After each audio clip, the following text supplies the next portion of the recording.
Look closely at these photographs. At first glance, a playful moment from the past. Puss in Boots, the Hare and the Hedgehog.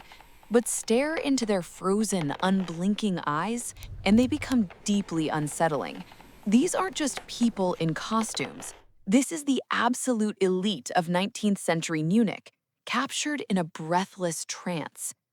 On February 15th, 1862, the doors of the Royal Odeon swung open for a masquerade ball known as the Fairy Tales.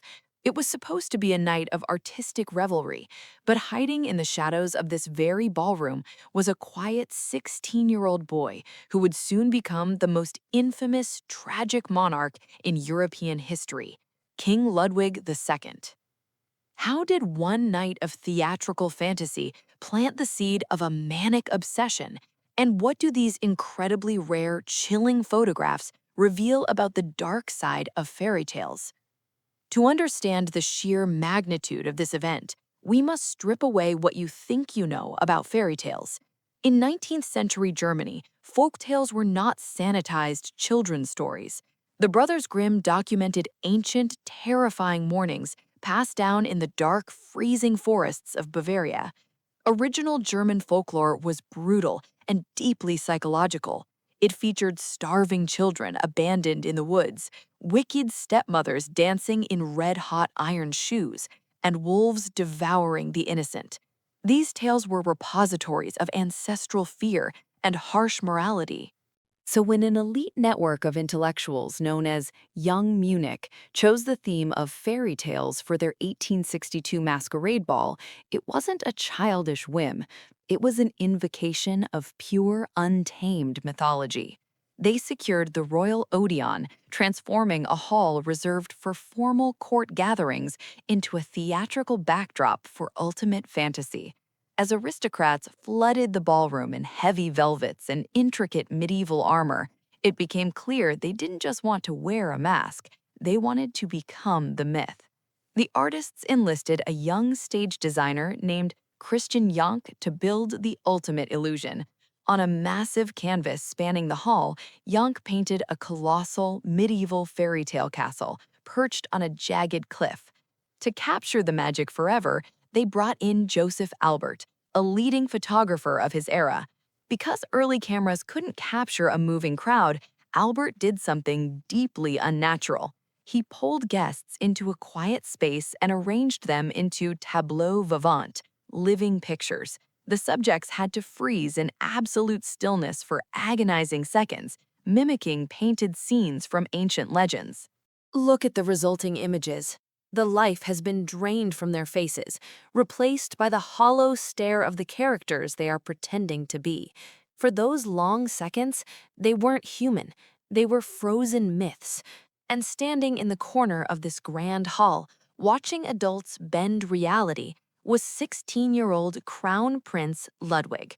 For Ludwig, the real world was a nightmare. He was a deeply sensitive boy whose life was dictated by strict military drills and the cold expectations of his father. He felt like a prisoner in his own palace.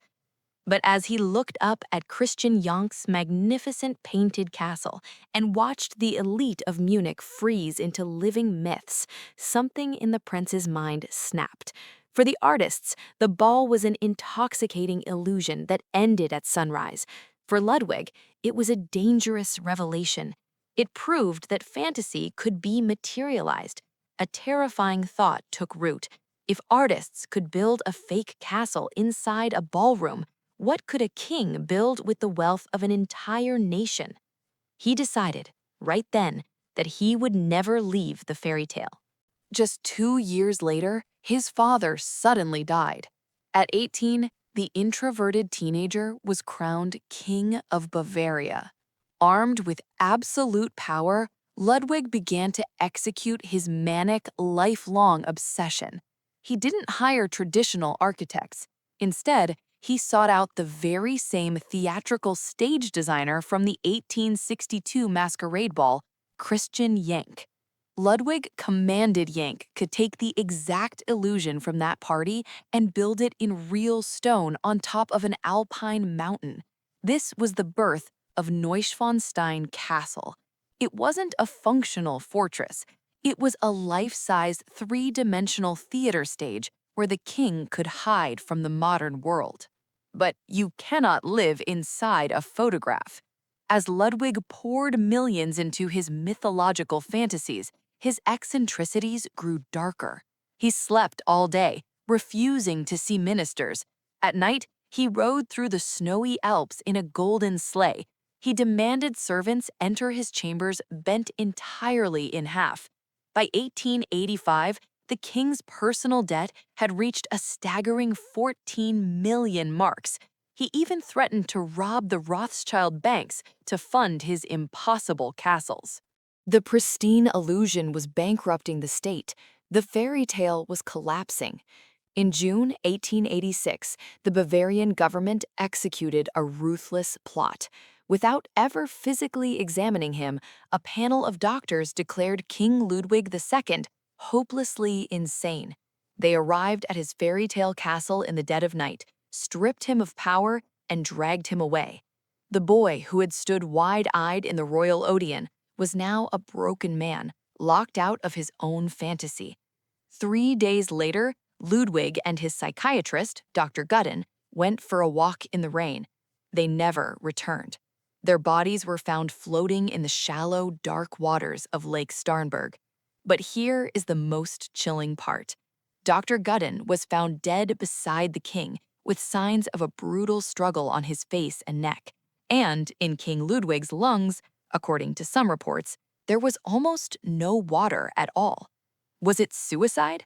Or was the fairy tale king violently silenced by a state that could no longer afford his dreams?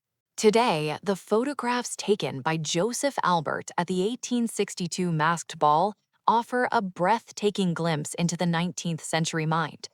But they also serve as a dark, cautionary tale.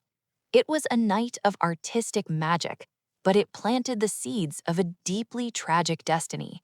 Because while everyone else took off their masks and went home, the future king of Bavaria decided to stay in the fairy tale forever, and it cost him his kingdom, his sanity, and ultimately his life. If you enjoyed stepping into the dark shadows of history, be sure to subscribe to Framed by History and leave a like. What do you see when you look at these eerie photographs? Harmless fun or something much more disturbing? Let me know in the comments below.